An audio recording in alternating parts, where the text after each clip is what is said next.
C'est un nouvel épisode des Technos que nous vous proposons, le 121e, avec une situation qui a un tout petit peu changé, un petit peu partout d'ailleurs.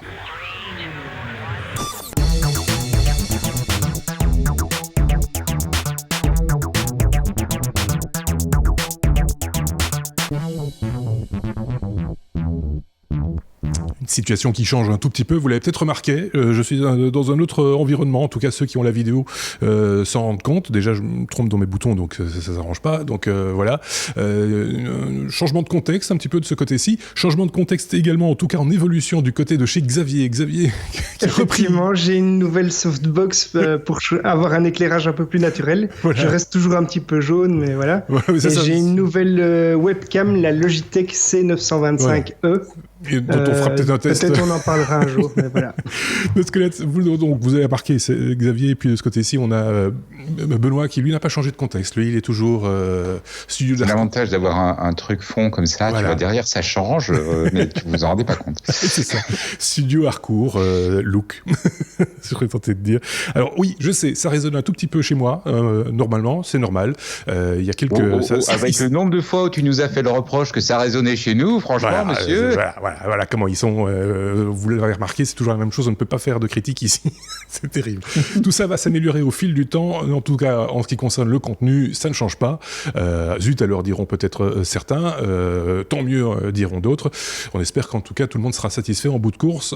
C'est le 121e épisode, je vous le disais. On commence avec le courrier des auditeurs. Et moi, il y en a un qui m'a bien fait rire. C'est moins d'une journée qui nous a laissé un message d'amour. Tout simplement, voilà, je vous aime. C'est très sympa. C'est Luchtenberg qui nous a laissé ce message. C'est simple, net, bref, et c'est bienvenu. Nous aussi, nous vous aimons d'un amour tendre mais fraternel.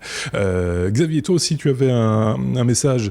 En tout cas, c'est un message qui t'était adressé. C'est un de nos fidèles auditeurs, Burnout 220, qui avait remarqué que derrière toi, tu avais une batterie dans ton nouveau local. Effectivement, oui. Donc, Burnout 220 m'a fait un petit commentaire sur YouTube dans le numéro précédent et il m'a dit d'aller voir un petit projet Kickstarter à destination des batteurs, justement, ou en tout cas des batteurs et des apprentis batteurs qui souhaitent pouvoir jouer de la batterie n'importe où. En fait, c'est une société française qui a développé ça. Ils en sont au stade de la levée de fonds sur Kickstarter. Ils ont levé actuellement 63 781 € exactement au moment où je vous parle sur une demande de 100 000 €. Et ça se compose de différents capteurs qu'on va placer sur les sticks de batterie ou sur le pied pour simuler le battement du pied sur la grosse caisse. Et on va pouvoir combiner ça, comme c'est un objet connecté, à une application sur un smartphone, définir des zones qui correspondent aux différents tomes, aux cymbales, etc., pour pouvoir taper sur la batterie. Et les capteurs vont détecter le moment de la frappe et donc vont pouvoir simuler la batterie avec des sons qui sont fournis par l'application. On va pouvoir également enregistrer son jeu de batterie. Ils fournissent via l'application également des exercices pour les gens qui souhaitent s'améliorer et c'est également compatible avec une vraie batterie. Donc on va pouvoir voir la régularité de son jeu et vraiment travailler son jeu avec le système. Alors on n'a pas pu tester, mais j'ai pris contact via Twitter avec les fondateurs qui nous ont dit qu'il ne serait pas impossible qu'on ait un moment un petit kit en test. Alors pour ceux que ça intéresse, pour le moment, c'est disponible à partir de 119 € pour le pack découverte qui est composé de 2 capteurs pour les sticks et de 2 capteurs, par exemple, pour la pédale, pour ceux qui veulent faire de la grosse caisse. C'est rechargeable via micro USB, pardon, et donc compatible avec votre application pour smartphone. Ceci étant dit, ça peut quand même continuer à casser les pieds des voisins. Le pied, par légèrement, exemple, effectivement, voilà. Mais tu pourrais taper sur des coussins plutôt que sur des drum pads. On vend parfois des pads pour s'exercer en caoutchouc, mais tu pourrais le faire sur des coussins sans problème. Donc ça pourrait ne pas déranger. ça doit quand même les ennuyer nettement moins qu'une vraie batterie. Moi, je me rappelle que c'est remonter la mine. C'était, je pense que c'était Roland qui avait fait des bâtons de batterie, enfin, je sais plus comment on appelle ça, mais qui étaient sensibles, ils étaient connectés, et donc chaque fois qu'il y avait un choc, on pouvait frapper l'air, en gros, et il y avait un senseur qui déclenchait, c'était un déclenchement MIDI sur un instrument, donc on pouvait faire un son de piano simplement en faisant baguette magique, en gros. C'était un peu l'idée. Donc moins fonctionnel que ce que propose ce projet Kickstarter. Bienvenue, bien sûr. Merci de nous l'avoir signalé, Burnout. Et si vous en avez d'autres, des bons plans, n'hésitez pas à nous le faire savoir. On essaiera d'en parler, si en tout cas ça nous plaît ou qu'on a eu le temps d'explorer, comme l'a fait Xavier ici sur ce sujet. On peut entamer notre abécédaire, si vous le voulez bien, avec la lettre A. Non pas comme Apple, c'est Benoît qui va s'y coller pour le coup. A comme Alter. De quoi s'agit-il, Benoît ? Alors, Alter, on va rester en Kickstarter en fait. Oui. C'est une petite start-up bruxelloise, donc c'est local, qui lance une espèce d'alternative au selfie stick. Et donc l'idée, c'est d'avoir si on veut faire des selfies, mais qu'on n'a pas nécessairement envie d'avoir le look avec le bras tendu ou le stick, qui effectivement a été à la mode pendant une année, mais que maintenant commence à faire un petit peu systématique. Ouais. L'idée, c'est d'avoir un ensemble d'accessoires pour faire tenir son smartphone, mais sans avoir un stick et sans avoir à transporter un trépied ou quelque chose avec soi.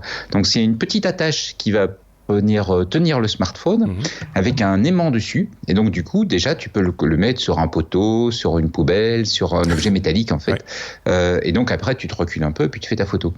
Et avec le petit aimant, tu peux aussi venir attacher une série d'accessoires, dont une ventouse pour le faire tenir sur une vitre, sur une surface lisse en fait, une pince pour pouvoir l'accrocher là où la ventouse va pas passer et là où c'est pas aimanté. Et dernier accessoire possible, le stick, effectivement, parce que il reste des cas où ça peut être utile. Le prix est en Kickstarter, donc ça démarre à 19€. Le kit complet avec les 4 accessoires, parce qu'après ils font des kits avec 1, 2, 3 accessoires en fonction de ce qu'on veut. Le kit complet est à 32€. Et puis voilà, c'est du local, c'est du belge, donc ça me paraissait être une idée assez sympa. Et donc je me suis dit, il faudra en parler. C'est compatible GoPro aussi, je voyais sur le... Oui, effectivement, donc, tout à fait. Donc le petit machin te permet de tenir en gros petite caméra légère, parce qu'évidemment l'aimant, on se doute bien que si la caméra est un peu lourde, le machin va tomber et ça le fera pas, quoi. Donc, mais l'idée est assez chouette. Moi, je pense qu'il y a pas mal de gens qui aiment bien la photo, qui sont déjà bricolés des petits gadgets comme ça, parce que avec des pinces, etc., tu sont des accessoires photo standards que tu trouves, et on est nombreux à avoir ça dans le sac photo, pour les cas où on veut tenir l'appareil, mais où on n'a pas envie de s'encombrer d'un trépied ou d'accessoires comme ça. Le Joby aussi. Des espèces de griffes de gorilles comme ça, de mains de gorilles qui permettaient de tenir les gorillopodes, qui permettaient de tenir et d'accrocher l'appareil partout. Et là, c'est une alternative. Et le côté que je trouve assez sympa, c'est ce côté accessoire où en fait tu peux très rapidement adapter à l'endroit où tu veux faire ta photo. Bon, il faut du métal, hein. Ça c'est la seule. Non, parce que tu as la ventouse. Oui, donc la ventouse c'est sur le verre, et tu as la pince surtout. Et la pince, ça te permet de l'accrocher sur un arbre. C'est assez versatile. C'est une alternative, tu le disais, au GorillaPad de Joby, là, le trépied un peu souple qui se marie, enfin qui enrobe ou qui peut s'accrocher un peu n'importe où et qui s'accroche pas toujours bien. C'est pas toujours bienvenu. Donc voilà, c'est une alternative et c'est bruxellois. Tu l'as dit, hein, c'est ça. On reste à la lettre A et on reste au niveau des caméras, si vous voulez bien. A comme Amazon, Xavier, pour parler de Ecolook. De quoi s'agit-il ? Alors, je ne sais pas si c'est une bonne nouvelle, mais c'est un appareil qui a été annoncé cette semaine par Amazon, qui est en gros tout ce que vous pouvez aimer par rapport à l'Amazon Alexa, mais qui va être destiné plutôt aux fashionistas, aux personnes qui ont envie d'avoir un avis externe sur leur look. Et donc, c'est un appareil qui ressemble à Alexa, qui inclut Alexa, qui va être une caméra, en fait, qui va pouvoir être actionnée avec la voix, qui va permettre de prendre des photos ou des vidéos assez courtes. Il y a un éclairage embarqué et le but, c'est de pouvoir prendre des photos de soi quand on vient de se changer dans sa garde-robe et qu'on teste des nouveaux vêtements. Et l'application combinée va vous dire si, avec des avis externes, même si c'est possible, c'est possible puisqu'il y a des stylistes qui ont été consultés et qui vont donc vous donner un vote par rapport à différents styles que vous avez pris, différents styles vestimentaires. Donc c'est vraiment, le but est de prendre des photos de soi avec différentes tenues, de montrer ça à Ecolook, qui va vous dire si c'est bien ou pas bien. Vous allez pouvoir enregistrer tout ça dans un lookbook pour revenir dessus et vous dire ça c'était plus joli ou pas, et partager, j'imagine, tout ça sur les réseaux sociaux. Donc les selfies pour montrer comment vous êtes habillé ne sont pas prêts de s'arrêter. Et évidemment, on a toujours, heureusement, les autres fonctionnalités liées à Alexa. Et donc ce truc comprend comment on est habillé, quoi. Il juge de notre apparence. Alors, il va comparer différents styles de photos. Donc, si vous avez 2 photos et vous lui demandez, tiens, compare-moi ça, il va vous dire il y a 36% de préférence pour ce style-là contre 64% pour celui-là. Et voilà, vous allez pouvoir demander l'avis sans doute sur les réseaux sociaux. Et il y a quand même, l'appareil photo est un petit peu évolué puisqu'il va zoomer automatiquement et il va faire un flou artistique, entre guillemets, derrière, puisqu'il y a une caméra qui permet de mesurer la profondeur. Et on s'imagine bien que le bidule, à un moment donné, va nous faire des propositions commerciales, pour dire, alors, oui, la cravate ira bien avec cette chemise. J'oubliais cette partie-là, effectivement. L'application va vous conseiller d'autres styles. Alors, est-ce qu'il y a des liens commerciaux ou pas derrière? Je ne sais pas, mais j'imagine que oui. Certainement avec un petit lien sur Amazon. Et donc, voilà. Une application à destination de ceux qui ont envie d'avoir un avis externe sur leur façon de s'habiller. Ça va encore, ça va encore faire des disputes. Ça sera disponible à $200 aux États-Unis. Super. Et heureusement pas encore tout de suite en Europe. On va peut-être attendre un tout petit peu. On reste toujours à la lettre A, si vous le voulez bien. A comme Atomos, Benoît. Et là, on va parler de quoi? On va parler de vidéo, j'imagine. On va parler de vidéo et on va même pouvoir parler un petit peu d'audio. Oui. Atomos, donc en fait c'est le NAB en ce moment. Le NAB, c'est cette grande foire photo, vidéo, mais surtout, c'est cette grande foire vidéo plutôt. C'est la foire de la National Association of Broadcasters, donc l'association nationale des diffuseurs radio et télévision américain. C'est un show en finale dont on parle tous les ans dans l'émission parce qu'il y a toujours plein d'annonces vidéo. Cette année, j'ai trouvé d'ailleurs que les annonces étaient un petit peu calmées. Il n'y a pas eu de grosses, il n'y a pas eu de gros changements. Mais l'Atomos, quand même, ça mérite qu'on s'y arrête. Pourquoi? Parce qu'Atomos, c'est une boîte qui vend des enregistreurs. Et donc l'idée, c'est que tu as une caméra.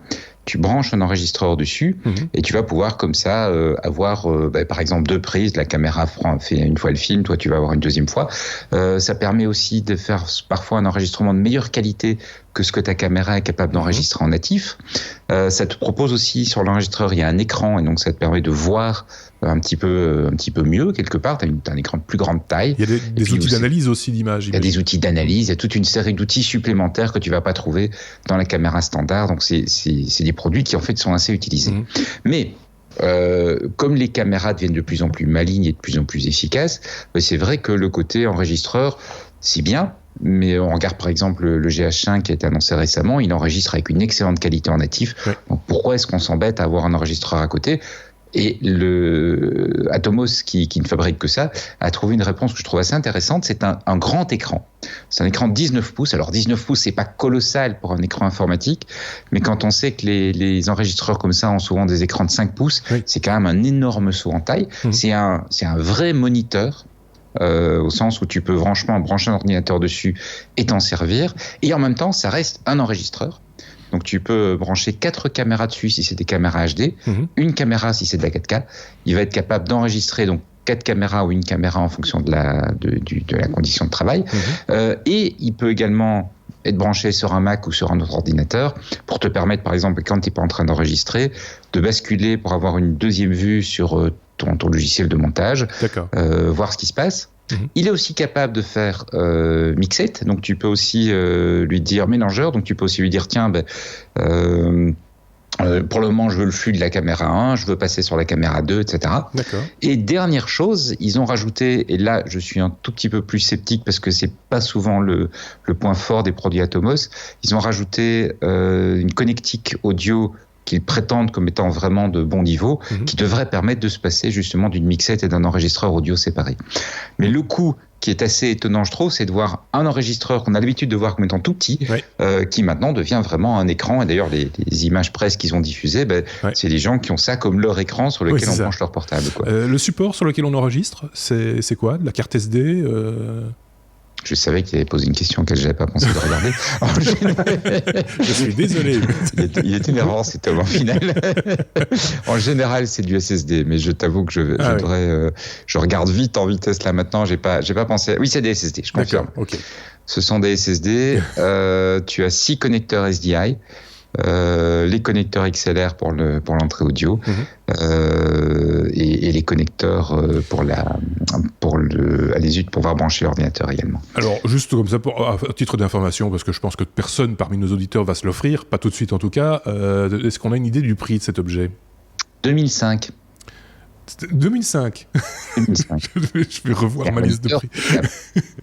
C'est pas très cher en fait, il faut être. Ça fait plus qu'un moniteur. Oui, enfin ça fait plus qu'un moniteur. Tout à fait. Donc voilà, c'est pas très. Moi je trouve pas ça très très cher. Mais bon voilà, chacun verra son intérêt dans l'objet. On va dire c'est comme ça. L'écran est quand même un écran avec une très bonne résolution puisqu'il monte jusqu'en 4K. Ah ouais, mais c'est pas une critique, hein. Je trouve ça pas cher. Je suis honnête quand je dis que je trouve pas ça cher. Par rapport à quand on regarde les specs, c'est clair que voilà, par rapport à des produits comparables et à l'ensemble des produits qu'on devrait acheter pour le remplacer, c'est un tarif très compétitif. Je sais qu'on a parmi nos chroniqueurs certains qui ne sont pas dans le milieu broadcast, vidéo, etc. Et dès qu'on leur annonce un tarif comme celui-là, ils tombent un peu de leur chaise. C'est un petit peu le cas de Xavier par exemple, hein. Soyons clairs. Moi, je peux vous dire que c'est pas très cher pour ce que c'est. Enfin, il faut le voir fonctionner maintenant, c'est sûr. Mais, non, mais voilà. Je sais que quand on veut des bons outils, il faut mettre le prix. Voilà. Effectivement, pour une solution professionnelle, ça ne me choque pas non plus, honnêtement. On parle souvent d'objets qui font, avec des chiffres avec beaucoup de zéros derrière, quoi, hein, quand il s'agit de parler de radio et de télévision dans les outils professionnels. Allez, on passe à la lettre C, peut-être. Hein, on va avancer tout doucement quand même. C'est comme caméra 3D. Hein. C'est clair qu'avec Benoît dans le coin, on allait parler beaucoup vidéo, beaucoup caméra, mais Xavier aussi aime bien. Hein, Xavier.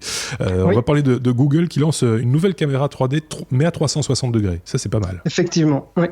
Donc Google va lancer la Yi-Halo. Ils avaient fait une première version qui s'appelait Odyssey, qui rassemblait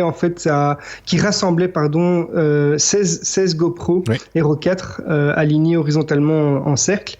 Et ici, Google a fait appel à la société Yi Technology. Ils ont assemblé 17 caméras en 4K.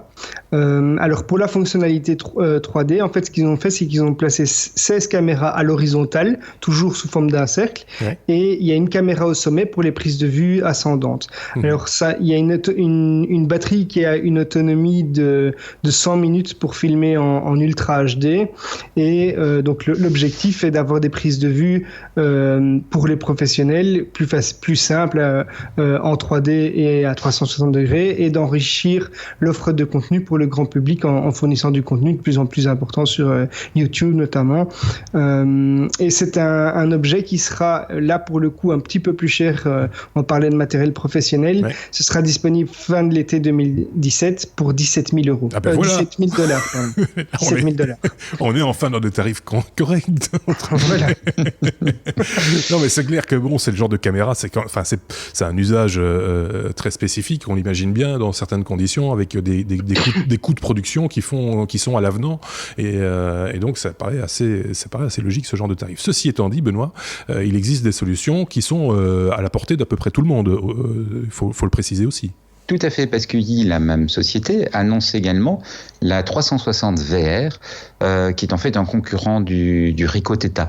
Donc c'est une petite caméra, un petit boîtier qu'on va emporter avec soi, 2 caméras seulement, 2 capteurs seulement, 2 objectifs seulement, mais la capacité de filmer à 360 degrés, non pas en 4K mais en 2,5K. Alors ils savent par logiciel simuler de la 4K, mais l'acquisition native est en 2,5K. Et donc c'est le même principe que le Ricoh Theta, dont on avait parlé une fois. Ouais. Tu as le petit boîtier, tu le tiens devant toi et il filme tout autour avec ces 2 caméras. Il assemble les 2 images pour te donner la vision 360. Sébastien, mais qui est une... Oui, Sébastien en a un. Mais qui est une boîte qui est vraiment en train de... Enfin, qui est en train de faire parler d'elle, parce qu'elle sort des produits qui en final ont l'air de donner globalement d'être de bonne qualité, de bien fonctionner, et ils attaquent à peu près tous les segments de l'image pour le moment. Voilà, ils attaquent un segment sur lequel ils n'étaient pas encore présents, avec à la fois en partenariat avec Google un produit haut de gamme, et ici un produit à 400 €. Donc nettement, enfin tout à fait, abordable. Voilà, grand public quoi. Tout grand public, quoi. Enfin abordable, et il faut y trouver son intérêt, comme toujours.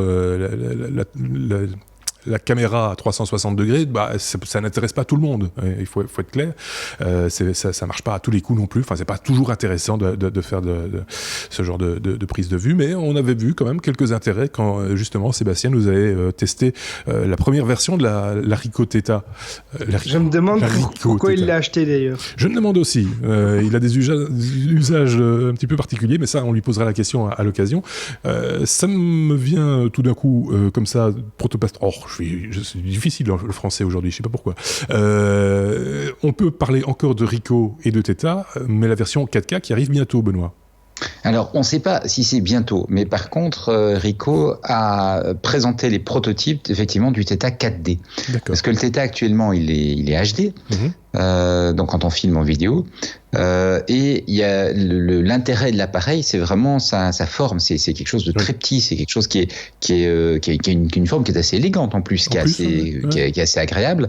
Et ils avaient annoncé il y a quelque temps là dans une interview Ricoh, on leur avait demandé, ils avaient dit on sent bien qu'il y a une vraie demande du marché pour avoir un produit 4K, mais c'est pas simple de faire un produit 4K parce que ça revient à traiter beaucoup plus de pixels, et donc on tombe sur des problèmes notamment de dissipation d'énergie, c'est-à-dire qu'il faut un processeur beaucoup plus puissant, donc qui chauffe, et donc il faut arriver à évacuer l'énergie, et on n'a pas envie de prendre notre boîtier et juste de le grossir pour arriver sur le marché de la 4K simplement en disant voilà, on fait de la 4K. On veut vraiment garder cette orientation grand public, quelque chose de petit et agréable, et maintenant ils ont profité justement du NAB pour présenter le prototype de la Ricoh Theta 4K. On n'a pas encore le prix. On imagine que ça va rester dans un ordre de prix grand public, attention. Mais on ne l'a pas encore annoncé, et on n'a pas encore non plus la date de commercialisation. Mais enfin, on voit qu'ils travaillent dessus avec un produit et c'est ça qui est intéressant, garde par rapport à d'autres caméras 4K qui sont effectivement beaucoup plus grosses, garde sa petite taille et garde son côté vraiment, on l'utilise dans la poche, et on l'emmène avec soi. Quand on voit la forme... Oula, je me suis trompé de bouton, voilà. Désolé. Quand on voit... oui, je sais pas ce qui se passe, c'est un changement d'habitude. C'est le nouveau décor. Oui, ça doit être ça. Quand on voit la forme qui est pas plus grande qu'une télécommande de télévision, et plus fine en plus que ça, la mise en œuvre est super rapide, on l'imagine bien. Il y a juste un bouton à pousser, et hop, on est parti, on peut filmer. Je pense qu'il y a pas de vis en dessous. On peut le mettre sur une perche aussi pour faire des vues. Enfin voilà, c'est rigolo comme tout. Ce qui va nous amener tout doucement au sujet suivant. On va passer la lettre F comme flyer, parce qu'on pourrait faire de super belles vues en 360 degrés sur ce Kitty Hawk Flyer, la moto volante.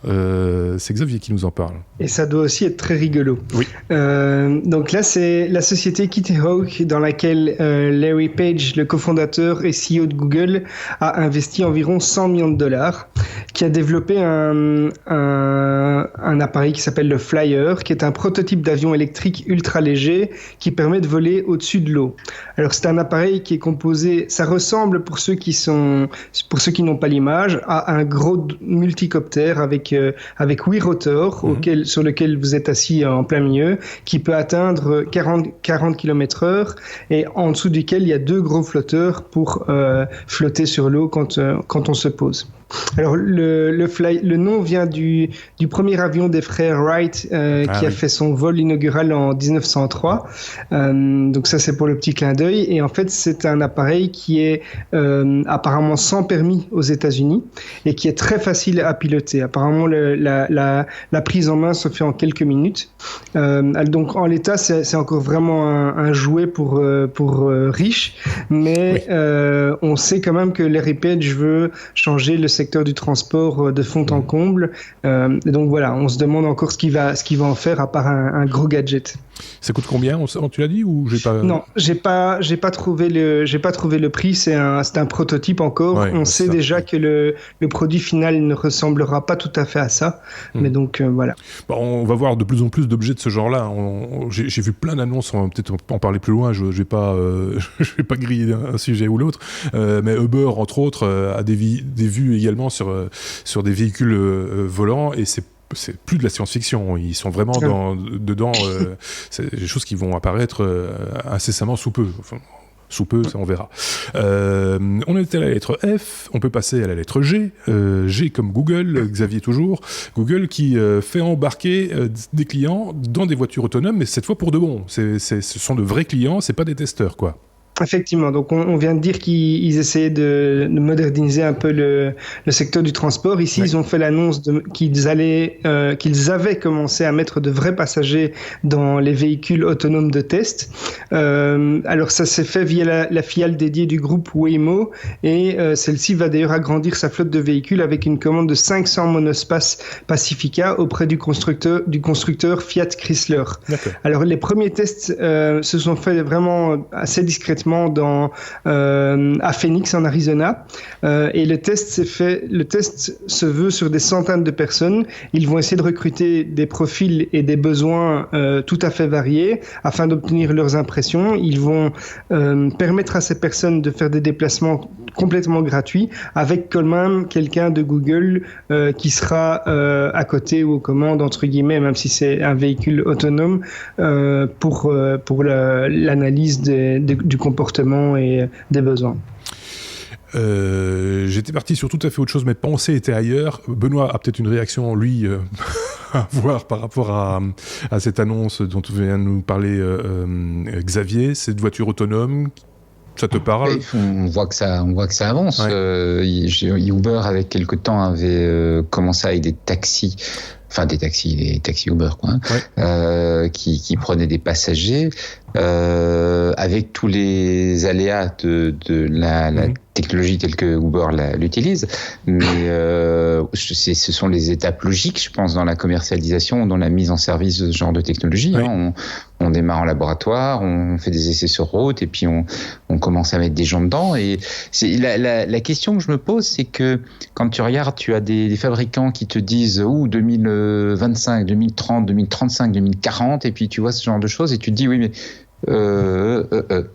est-ce qu'on va vraiment, est-ce qu'on est sur un de ces cas de figure où la techno va aller beaucoup plus vite que ce que tout le monde imagine, ou est-ce qu'on est sur un de ces cas de figure où non, effectivement, les gens qui t'annoncent 2020 autonomie limitée, 2025 un petit peu plus utilisable, mais vraiment le produit fini 2030-2035, c'est vraiment la question que je me pose. Quel est quel est le laps de temps devant nous, et qu'est-ce qu'on aura, parce qu'en fait il y a pas mal de voitures autonomes, en fait elles ont besoin que le chemin ait été parcouru d'abord pour qu'elles puissent enregistrer les paramètres.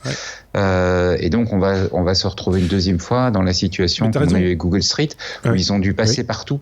pour se constituer une base de connaissances. Mais c'est vrai que les choses avançant tellement vite, des fois, on peut se demander si ce calendrier va pas finalement quelque part se raccourcir, parce qu'il suffirait qu'un acteur qu'on ne connaît peut-être pas encore débarque demain avec une solution qui permettrait par exemple de zapper cette obligation de parcourir déjà les rues une première fois pour en connaître les distances et les caractéristiques. Peut-être que demain, cette étape-là, on pourra peut-être la zapper. Je parle de celle-là, mais ça pourrait être tout à fait autre chose, qui va faire gagner du temps à tout le monde et qui va faire que finalement, de 2040, on ramène peut-être l'échéance à 2035 ou à 2030.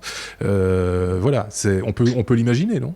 En même temps, parcourir toutes les rues, Google Street, ils ont fait le monde en pas si longtemps que ça maintenant. Hein. Ils ont des voitures qui circulent. Je veux dire, les techniques sont. Alors, certes, Google Street, c'est pas les mêmes prises des mêmes acquisitions de données que ce qu'on a besoin pour une voiture autonome, mais on peut imaginer, ils ont des voitures qui circulent en permanence pour réactualiser leur info. On peut très bien imaginer que sur ces voitures-là, on mette un lidar et qu'elles soient en train de faire l'acquisition dont on aurait besoin. Pour des mises à jour, une voiture autonome. Ouais.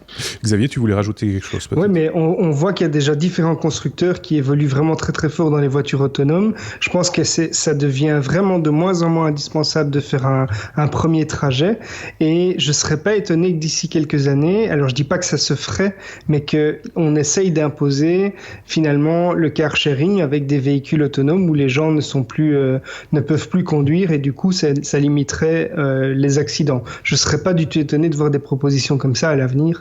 Dans certaines villes, de là à dire que ça va se faire, ou peut-être juste dans certaines zones. Oui, dans certains quartiers. Voilà. Ouais.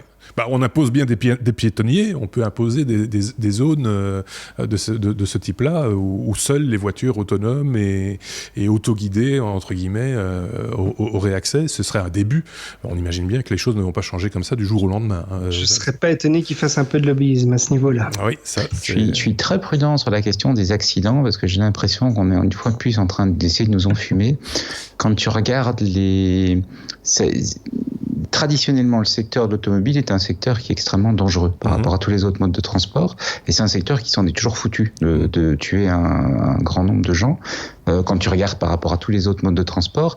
Et quand tu regardes effectivement Google, qui n'est pas un acteur traditionnel du secteur, a été très regardant et été très prudent dans ses choix. Et tu vois arriver après des cow-boys comme Uber qui font un peu n'importe quoi et qui profitent du côté où Google a présenté le produit comme étant très sécurisé, ce qui est peut-être le cas pour ce qu'on fait, mais qui derrière vont arriver et vont s'engouffrer avec des produits dont on voit clairement qu'ils sont peut-être pas encore au point pour être mis sur les routes, mais ça les dérange pas parce que de toute façon c'est un peu le mode de fonctionnement du secteur. Oui, peut-être, mais peut-être aussi qu'ils vont venir avec des solutions qui sont beaucoup plus sécures et qui finalement vont un petit peu justement faire en sorte que ça va assainir le secteur en quelque sorte. Ceci dit, il faudra pour ça que plus personne ne touche au volant, et que personne ne traverse en dehors des clous.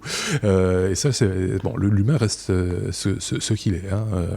Affaire à suivre, comme on dit dans ces cas-là. On verra bien d'ici quelques temps comment tout cela se passe, et nous, on reste bien entendu à l'affût d'actualité de ce type-là. On en était à la lettre G comme Google. On va parler d'intelligence artificielle. I comme intelligence artificielle, Benoît. Ça commence par toi. On reste un peu sur le même type de sujet, effectivement, d'intelligence artificielle. C'est des chercheurs de l'université de Princeton qui ont développé un bloqueur de publicité. Alors, il y en a pas mal. Il y a pas mal de discussions en ce moment autour des bloqueurs de publicité avec les gens qui sont pour, les gens qui sont contre. Mais surtout, leur approche, c'est de prendre une logique complètement différente des bloqueurs actuels. Les bloqueurs actuels, ce qu'ils font, c'est qu'ils analysent le code de la page et essaient de reconnaître des schémas. Ça vient de tel serveur, donc comme tel serveur envoie de la pub d'habitude, hop, on le bloque. Et avec du coup, ils doivent développer des règles pour dire on bloque telle pub, on bloque telle pub, on bloque telle pub. Et là, leur idée, ça a été de partir. Non, on va pas faire ça, on va faire comme un être humain qui lit. Donc, ils ont développé un algorithme qui regarde le résultat et qui dit, parce que les publicités, il y a des contraintes légales qui font qu'on doit indiquer que c'est une publicité. On peut pas mettre un texte publicitaire sans d'une manière ou d'une autre le différencier du contenu principal. Et donc en s'appuyant simplement sur ça, l'algorithme reconnaît il y a le mot contenu sponsorisé, il y a le mot publicité tout bêtement, et donc ça lui permet d'identifier les pavés, les zones qui sont des zones publicitaires et d'arriver à des résultats qui sont apparemment très très compétitif par rapport aux bloqueurs traditionnels. Ouais. Et du coup, et avec l'avantage que même quand l'annonceur fait évoluer, parce que comme si on teste sur le serveur, par exemple, c'est assez simple, l'annonceur il change, et puis du coup le script ne repère plus et la publicité passe. Et bien là, ça va pas fonctionner puisqu'on est quand même toujours obligé légalement d'indiquer publicité ou contenu sponsorisé ou un terme comme ça. Ouais. Et donc le système le détecte, le reconnaît et s'adapte systématiquement à tous les moyens que les annonceurs ont pour essayer d'éviter la pub. Ouais, ce que je crains un petit peu pour le coup, c'est que du coup les annonceurs, pour se prémunir de ce type d'adblocker de nouvelle génération, ils vont plus indiquer quand c'est une publicité ou quand c'est promotionnel ou du public rédactionnel, etc. Et donc plus personne ne saura ce qui est... Oui, enfin, la petite blogueuse qui parle de maquillage, etc., tu sais, elle n'indique pas qu'elle est sponsorisée. Et c'est un vrai problème, en fait, parce qu'on ne sait plus, à un moment donné, ce qui est de la publicité, ce qui n'en est pas. Et donc, les gens qui regardent cette vidéo ou qui lisent des articles sur Internet ne sont pas au courant que quelqu'un a payé pour, ou pas, pour ce type de contenu. Ou pas dans notre cas, en fait. Pas dans notre cas, oui, soyons clairs. Il va y avoir beaucoup de comptes de stars bloqués sur Instagram alors. Oui, mais c'est pas faux. Parce que moi, je pense que le modèle est en train de se tirer une balle dans le pied, parce qu'à un moment donné, les gens vont peut-être se révolter et se dire mais finalement, on se moque de nous. Les gens que j'apprécie sont vendus. Et ça, à un moment donné, ça va plus passer, quoi. Enfin, je pense, j'espère quelque part, secrètement, sans doute. L'intelligence artificielle, toujours, Xavier. Cette fois, c'est toi qui t'y colle pour parler d'intelligence artificielle qui permet de retrouver, par exemple, des personnes disparues. Effectivement. En fait, Baidu, qui est une des plus grosses sociétés high-tech en Chine, avec son moteur de recherche, a investi beaucoup dans le secteur de l'intelligence artificielle. Et en fait, une de ces intelligences artificielles a été utile pour retrouver un enfant disparu en Chine. En fait, en 1990, il y a un petit garçon qui a été enlevé à la sortie de l'école et qui, malgré une enquête apparemment assez importante, n'a pas été retrouvé. Et quand il est devenu adulte, il a découvert la vérité et il s'est inscrit sur un site en 2009, un site qui est dédié à la recherche des personnes disparues en Chine. Je vous passerai le nom parce qu'il est imprononçable, et il a créé sa propre fiche d'identité avec une ancienne photo de lui qui date de son enfance. Mais ça n'avait rien donné. Et début de cette année, les parents réels ont effectivement aussi créé un compte sur le même site. Ils ont inséré une photo de l'enfant à l'âge de 4 ans. Et le site qui travaille avec Baidu a mis au point une intelligence artificielle spécialisée dans la reconnaissance et l'analyse d'images. Et après une analyse de la base de données qui était composée de dizaines de milliers de photos, le moteur a sorti quelques résultats d'enfants qui correspondaient à la recherche des parents, et une analyse ADN a permis de révéler la véritable identité de l'enfant et donc de faire le match entre la famille et l'enfant disparu. Donc voilà, c'est comme quoi ça peut aider parfois et longtemps après, des fois. Il faut être patient. Oui, donc là, effectivement, on parle de presque 30 ans. Presque 30 ans, donc c'est quand même assez incroyable, quoi, comme histoire. Mais bon, c'est une belle histoire en même temps. Peut-être que ça se reproduira dans l'avenir. L'intelligence artificielle à ce service-là aussi à donner. Et ça pourra certainement être appliqué à d'autres champs de recherche. Sûrement. La lettre L cette semaine. L comme Lilium. Benoît, de quoi s'agit-il ? On va reparler de machines volantes, a priori.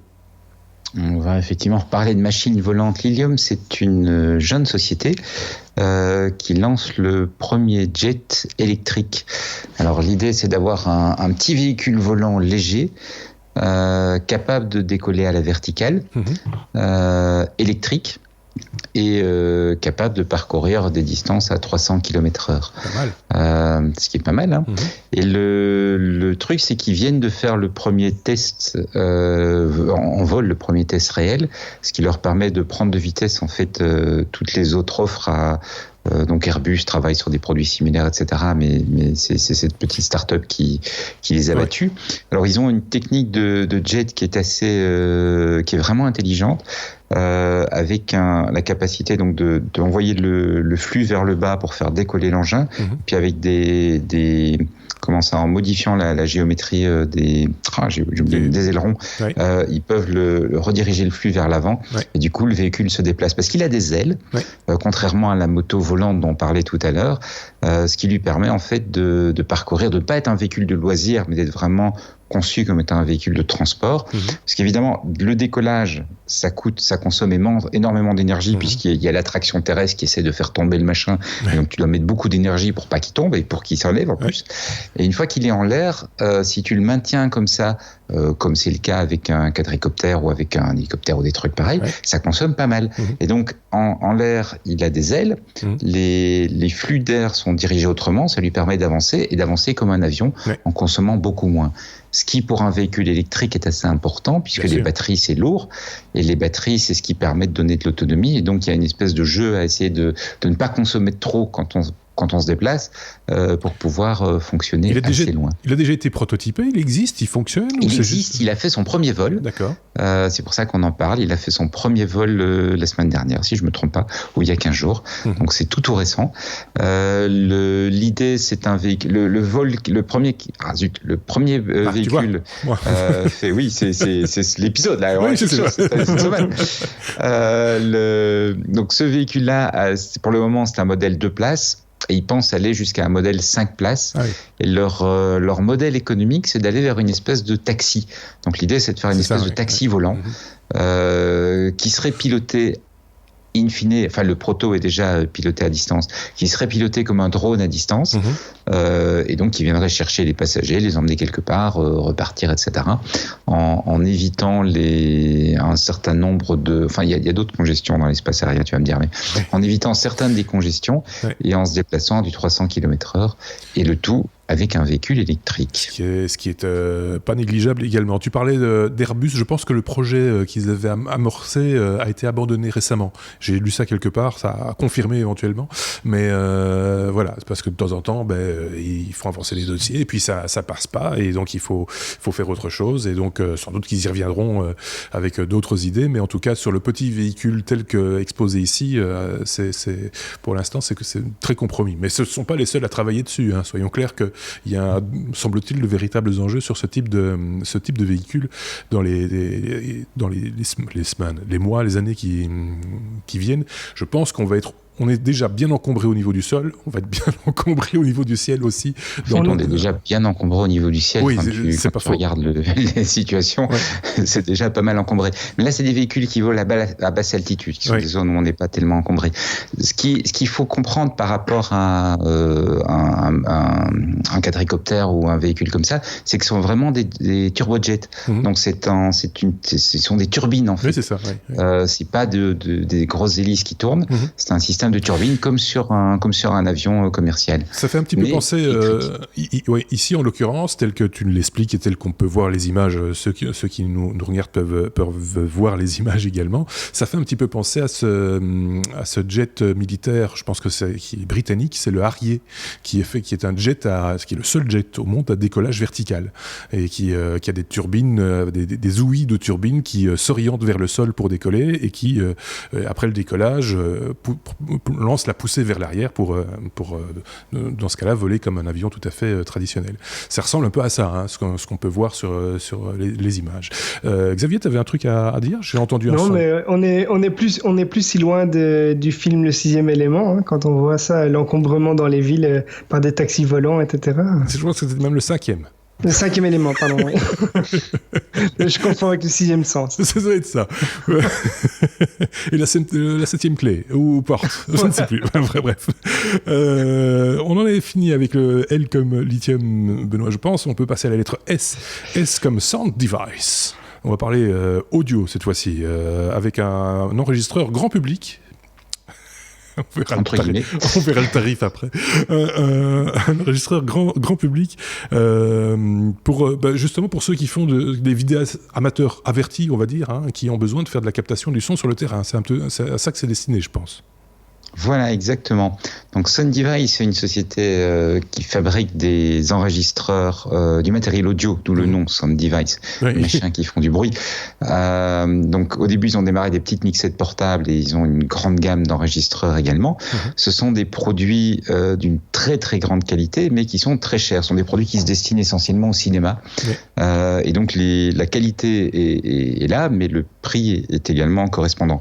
Moi, j'en ai deux petits, comme par exemple ce modèle-ci qui a un préampli casque. C'est construit extrêmement solide. Ah oui, oui. On voit vraiment que c'est du matériel professionnel. Je pense que dans un combat contre un tank, c'est le tank qui va perdre. C'est du matériel qui est souvent électronique. Tu fais bien de le dire parce que c'est du matériel qui souvent est aux normes militaires. Enfin, ils utilisent des connectiques et des normes qui sont proches des normes militaires. Ah mais c'est fait pour résister, c'est clair. Hein. C'est le seul produit électronique que j'ai jamais acheté ou dans le mode d'emploi, parce que à peu près tous les produits, on te dit, on a fait un super bon produit, hein, mais attention, si vous faites ça va casser. C'est à peu près le seul produit où ils disent, allez-y, il va pas casser. Oui. Ce qui pour un produit électronique est quand même assez rare. Il y avait Nagra aussi. Ça, c'est la marque. En plus, la qualité de son est vraiment très bonne. Ils sont réputés pour avoir des qualités d'enregistrement qui sont vraiment excellentes. Et la marque, parce que le marché évolue, parce qu'il y a de plus en plus de gens qui s'intéressent à la réalisation de films dans des milieux amateurs avertis ou semi-professionnels. Et donc, ils viennent de sortir leur première gamme, entre guillemets, grand public, avec 2 enregistreurs. Enfin non, ils ont déjà des produits plus grand public et un petit peu moins cher, mais ils n'avaient pas encore d'enregistreur. Donc ils avaient produits qui se destinaient aux gens qui travaillent avec un réflexe, qui filmaient avec un réflexe. Mais là, ils ont sorti des enregistreurs qui se destinent au même public, donc le public qui va filmer avec une Sony ou un Panasonic, un GH, avec 2 modèles, le MixPre 3 avec 3 entrées et la capacité d'enregistrer, je pense, c'est 5 ou 6 canaux en même temps. Et le MixPre 6, qui a 4 entrées micro, plus des entrées non micro, et qui peut enregistrer un petit peu plus de canaux. Alors, ils ont mis des préamplis visiblement, je les ai pas encore entendus, parce que ça vient d'être annoncé au NAB, mais les premières personnes qui les ont vus, ou plutôt qui les ont entendus, ont l'air d'être assez impressionnés. Donc dans la gamme de prix, on est sur des produits qui ont l'air d'être très comparables à leurs produits professionnels. Ils ont donné un nom à leurs préamplis, maintenant ils appellent ça des préamplis Cachemire. Une interface tactile, donc l'écran qui permet de le manipuler, c'est comme ça qu'on économise, c'est qu'on enlève des boutons. L'écran qui permet de manipuler l'appareil est complètement tactile. Ils ont quand même conservé 3 potards pour pouvoir régler rapidement les niveaux. Un bouton pour enregistrer, un bouton pour réécouter, et puis c'est à peu près tout. Donc c'est plus simple, moins de boutons physiques que leur modèle plus professionnel, mais en même temps ça les rend moins intimidants et ça les rend un petit peu plus pratiques à utiliser. Et le prix, on est sur le MixPre 3, qui est celui, je pense, qui intéressera le plus les productions, j'évoquais tout à l'heure, amateurs avertis, ou semi-pro.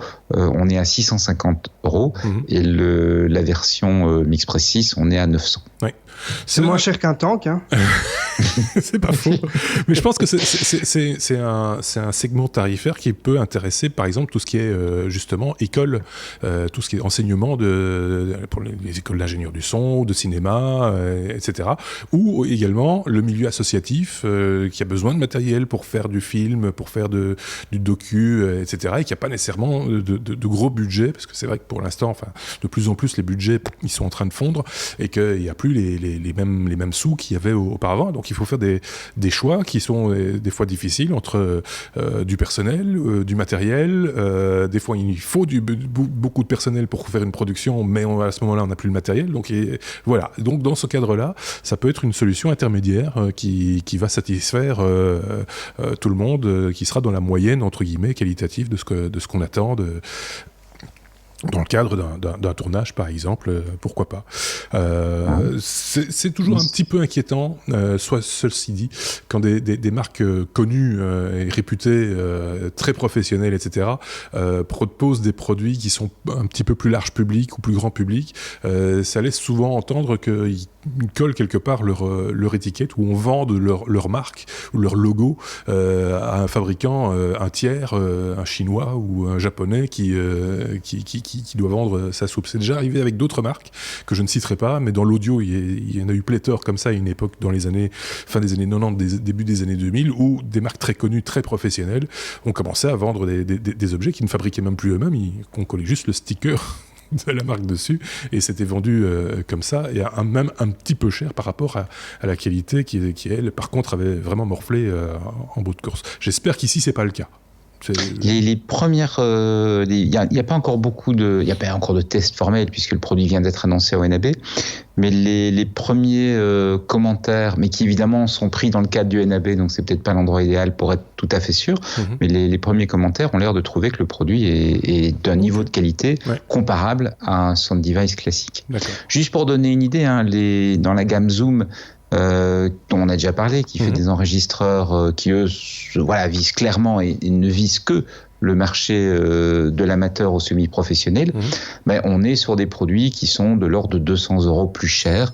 Donc c'est vrai que c'est plus cher, c'est moins cher en Zoom, mais c'est pas non plus un niveau où tu te dis tiens, pour une différence de finition, parce que ça reste quand même un produit tout métal, pour une différence de qualité, c'est peut-être quelque chose sur lequel on va pouvoir investir. Et notamment, tu parlais d'écoles au milieu associatif, où les produits sont parfois fortement bousculés, donc avoir un produit tout métal plus solide, c'est aussi un point qui, dans le long terme, peut éviter qu'on rachète un produit tous les 6 mois. T'as raison de préciser ça, parce que c'est vrai qu'on pourrait être tenté par un appareil genre Zoom et autres, on en a ici, on utilise. Moi j'en ai aussi un pédalier multi-effet pour ma guitare. Et ben voilà, par exemple. Et donc, c'est vrai que si l'électronique tient la route et que la qualité, entre guillemets, ça fait le job, on ne le laissera pas tomber par terre, même de 50 cm de haut, parce qu'il est mort. Soyons clairs. Par contre, un autre appareil qui fait la même chose et qui s'appelle Nagra, par exemple, pour ne pas le citer, sera certainement beaucoup plus robuste et va tenir facilement 3, 4, 5 ans et porter de main en main, tomber, se ramasser, etc. Bon, voilà, c'est un petit peu... c'est là aussi où on voit la différence de tarifs, quoi. C'est pour ce genre de choses-là qui peuvent paraître des détails, mais qui, quand on utilise souvent son matériel, a également de l'importance. Bon, on en a fini avec Sound Device, si tu veux bien, Benoît. On va passer à la lettre S comme streaming, Xavier, puisque la justice européenne s'oppose désormais à la commercialisation d'un boîtier TV. Je sais pas, ce podcast est lituanien. Voilà. Voilà. Alors, je vais embrayer. Stichting Brain, c'est la fondation néerlandaise des droits de défense des droits d'auteur qui a attaqué un entrepreneur qui a voulu commercialiser ou qui a commercialisé un boîtier TV qui en fait allait récupérer le contenu de tous les sites de streaming, évidemment avec du contenu illicite, donc films, séries, etc., qui permettait de récupérer vraiment très facilement ce contenu et de le lire sans aller spécialement sur le site depuis son salon. Et de le lire sur sa télé. Alors la Cour de justice européenne a en fait complètement annulé la possibilité à cet entrepreneur de vendre ce produit parce que selon la publicité qui était faite par le concepteur lui-même, le lecteur permettrait notamment de regarder gratuitement et facilement sur un écran de télévision du matériel audiovisuel disponible sur Internet sans l'autorisation des titulaires du droit d'auteur. Et donc le fait qu'il ait utilisé cet argument dans la publicité, la Cour a considéré que c'est de manière délibérée et donc en connaissance de cause que le lecteur accède à une œuvre gratuite et non autorisée, des œuvres qui sont protégées par les droits d'auteur. Donc voilà, ils ont cassé tout simplement la possibilité, ils ont cassé la vente de ce produit qui était apparemment bien pratique pour les personnes qui voulaient voir du contenu illicite. Ce qui faisait entre autres, en gros, si je résume très fort, ils mettaient à disposition du contenu illicite sous le couvert d'une marque licite. Mais en gros, c'était, pour ceux qui connaissent le logiciel Popcorn Time, c'était un appareil qui permettait de faire exactement ce que ce genre de logiciel vous permet de faire, mais depuis votre salon avec une petite télécommande de manière très facile. Et sans aucune compétence en informatique ou quoi que ce soit. Voilà. Un boîtier style Android TV qui faisait Netflix, mais pour du contenu téléchargé illégalement. Donc, peut pas. Interdit. C'est pas bien. Pas bien. Ça, on peut pas faire. On en est déjà à la lettre W comme Waze, Xavier. Les signalements routiers bientôt sanctionnés. Rapport au radar, par exemple, des choses comme ça. Effectivement. Donc en fait, les applications Waze et Coyote vont bientôt sans doute connaître un petit peu moins d'intérêt de la part de leurs usagers parce que il y a un projet de décret. Je pense que ça ne concerne que la France pour le moment, mais qui vient d'être transmis par le ministère de l'Intérieur à la Commission européenne en vue d'interdire les signalements de contrôle routier. Donc en fait, ce qui se passerait, c'est que les utilisateurs qui indiquerait un point de contrôle serait soumis à une amende de 5e classe et donc une amende de 1 500 €. Alors si c'est évidemment c'est un projet, mais si ça se fait, ça veut dire qu'on ne pourra plus dire qu'il y a un radar ou un policier à tel endroit pour prévenir d'un contrôle radar. Alors moi, ce qui est une des fonctionnalités de Waze ou de Coyote. Mais ce qui me fait un petit peu rire, parce que les plus anciens dont je commence à faire partie se rappelleront peut-être avec émotion l'époque des cibistes en Belgique, qui avaient tous une petite radio dans leur voiture, etc., et qui se communiquaient en code quand il y avait un radar. Je ne connais plus le mot qui était utilisé, le mot de code qui était utilisé. C'était interdit déjà à l'époque. On ne pouvait pas signaler à autrui la présence d'un radar sur une route à un endroit donné. C'est pour ça qu'ils parlaient en code, entre autres choses. Et ça m'a toujours étonné que les applications telles que Waze ou Coyote puissent donner ce type d'informations. Et si je me rappelle bien, à une époque, au début des GPS, l'argument avait été de dire finalement, c'est pas grave, continuez à le signaler. L'essentiel, c'est que les voitures ralentissent. Effectivement. Et donc, l'idée n'était pas, entre guillemets, de faire de la thune en plaçant des radars, mais c'était vraiment de faire de la prévention et de dire, voilà, vous risquez la contre-balle, ralentissez. Et donc, le fait d'être prévenu a donné le même résultat que simplement un radar le long de l'autoroute. Et ça, c'est passé un petit peu sur le côté, j'ai l'impression. C'est d'ailleurs pour ça qu'en France, on ne peut plus, par exemple, sur Waze, signaler ou sur Coyote signaler un radar, mais on peut signaler une zone de danger. C'est ça. Alors ici, évidemment, il y a déjà eu des réactions sur le net. En commentaire, on voit des gens qui disent déjà, il suffira d'annoncer qu'il y a un animal écrasé sur la route. On va trouver un code. Et voilà, ils vont signaler autre chose, mais avec un risque évidemment. Loutre. Attention, loutre. Je sais pas, je dis n'importe quoi. T'imagines si demain c'est le mot qu'ils utilisent, on va être accusé de devoir chercher à passer au-dessus des lois. C'est autant le savoir. Finalement, moi, je suis partisan de lever le pied de toute façon, quoi qu'il arrive. Donc, voire même de ne plus avoir de voiture. Ça résout les problèmes. Je laisse les autres conduire. C'est beaucoup mieux comme ça.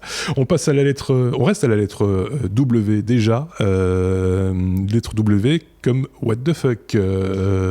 Xavier, cette fois-ci, il avait envie de se lâcher, manifestement. Parce que ça faisait longtemps qu'il n'y en avait plus eu des what the fuck. Ils sont gentils. Ils sont quand même gentils. On commence avec Samsung qui calme un troll avec, bizarrement, un coup d'emoji. Effectivement, donc en fait, Samsung avait lancé pour la promotion de son S8 une petite opération qui consistait à demander aux utilisateurs, aux premiers propriétaires du Samsung S8 d'envoyer de tweeter en fait une photo de l'image de la première photo qu'ils ont pris avec le S8. Et il y a un tweeteuse qui a annoncé qu'il avait pris une photo de son pénis comme première photo. Élégant.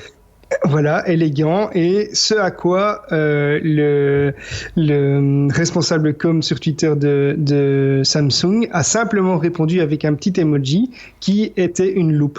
Enfin, un microscope, pardon. Un microscope. Encore plus méchant. C'était donc, un caractère emoji, un microscope. Et évidemment, ils ont fait le buzz. Ça s'est retourné évidemment contre la personne qui a fait la com. Et Samsung a fait un beau petit coup là, de communication. Ça a fait parler du S8 et plutôt sur le ton de l'humour. Oui, ça dépend pour qui. Enfin, c'est au détriment. Enfin, c'est une personne. Le gars a trollé et il s'est fait prendre à son propre jeu, quoi. Moi, je trouve ça plutôt sympa. C'est pas mal, ouais. Vu comme ça, c'est sympa. Alors, deuxième what the fuck qui concerne toujours Samsung, toujours le S8 d'ailleurs.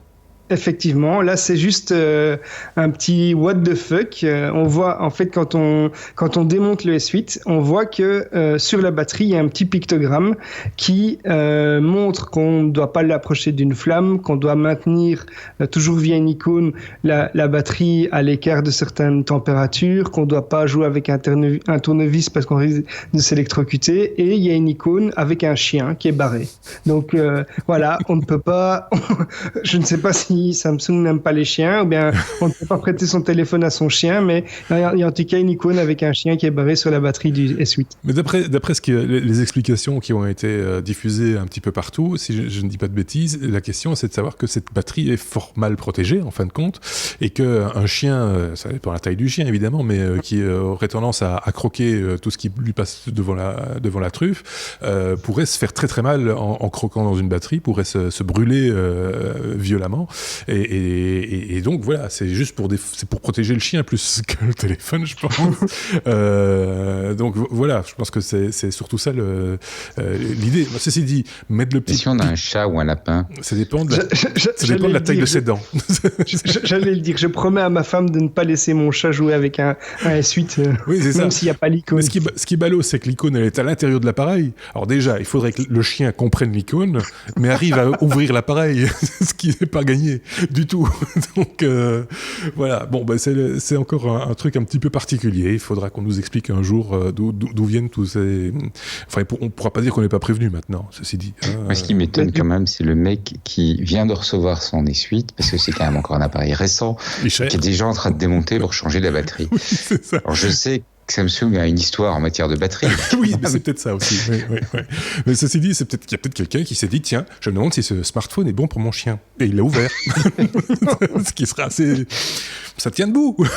Non ? C'est très probable, oui. C'est mon avis. C'était le WAF de fuck. C'est le WAF de fuck.